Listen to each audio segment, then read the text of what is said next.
Isang panibagong bagyo magpapaulat, magpapalakas ang hangin habagat at tinawag po itong Typhoon Ferdy, pang-anim na bagyo sa PAR ngayong 2016.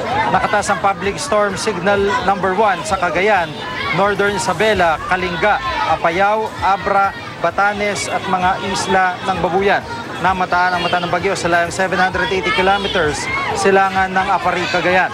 Taglay nito ang lakas na hangin umabot sa 185 kilometers per hour malapit sa gitna at bugso na hanggang 220 kilometers per hour.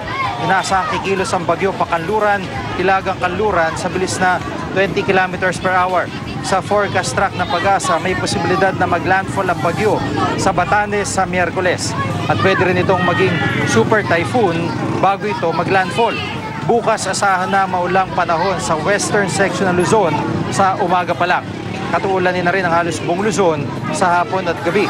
Sa Visayas may mahinang katamtamang ulan sa maghapon at sa Mindanao maulan sa Northern Mindanao, Zamboanga Peninsula at Caraga sa umaga habang may kalakasan ng ulan sa ARMM at Davao Region sa hapon.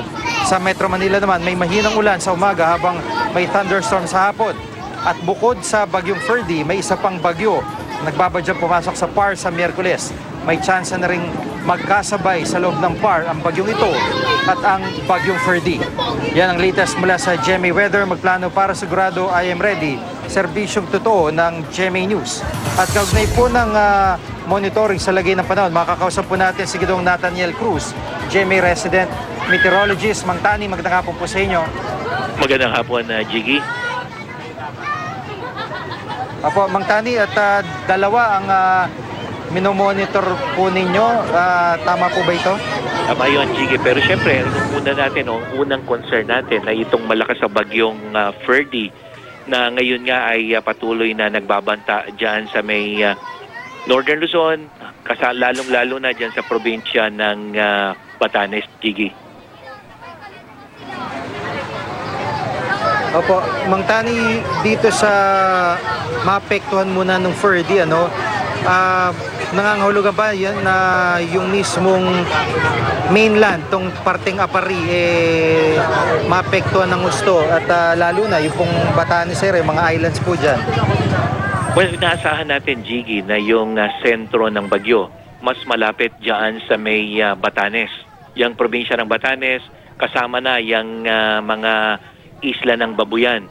Pero siyempre mararamdaman din dyan sa may probinsya ng Cagayan, dyan sa may Apayao at Ilocos Norte, yung malakas na hangin. Pero yung pinakamalakas na hangin dyan sa may probinsya ng Batanes at what pinasabi nating malakas na hangin.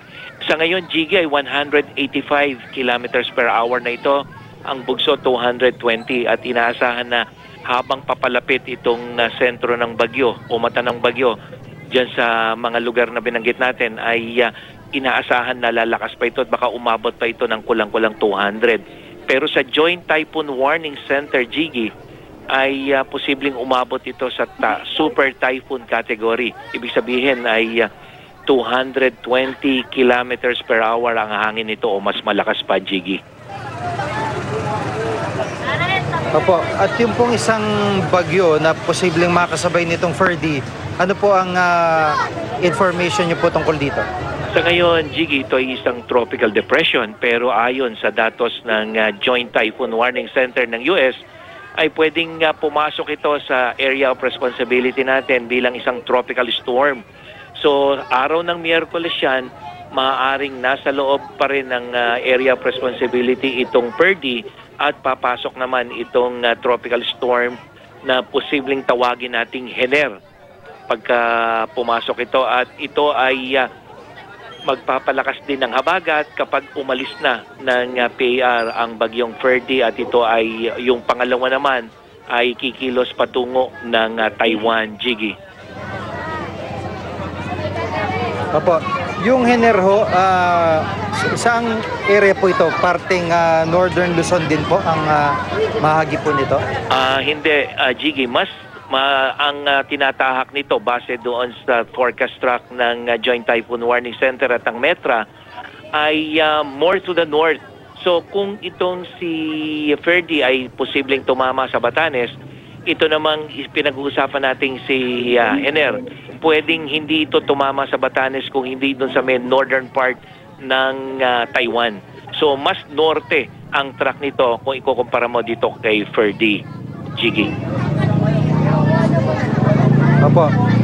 Kaugnay po ng sitwasyon na ito, anong paalala nyo sa mga kababayan natin? Lalo na yung pong nasa norte, yung mga mangingisda po doon na mga nag-aabang ng balitang ito po, Mang Tani. Yes, Jiggy. Yung mga may signal, Cagayan, Northern Isabela, Kalinga, Apayao, Abra, Ilocos Norte, yung Batanes at Babuyan, yung mga baybaying dagat niyan ay hindi na pwedeng pumalaot yung ating mga mangingisda dyan. At doon sa may extreme northern Luzon, yung Batanes, Babuyan, Group of Islands, lahat ng klase ng sasakyang pandagat ay hindi na pwedeng pumalaot. Hindi lang yung mga maliliit dyan na Jiggy. Kaya talagang dapat maging maingat yung ating mga kapusong mangingisda. At inaasahan natin na magiging mas masungit pa yung karagatan sa mga susunod na araw, lalo na Martes at Merkules, na kung saan posibleng tumawid o tumama yung sentro ng bagyo dyan sa may extreme northern Luzon. So maliban sa malakas na hangin, malakas na ulan, ay maalong karagatan din ang dapat na pag-ingatan ng ating mga kapuso dyan sa mga binanggit nating lugar, Jiggy. Opo, si Ginoong Nathaniel Cruz, Jamie Resident Meteorologist. Mang Tani, maraming salamat. Wala nga.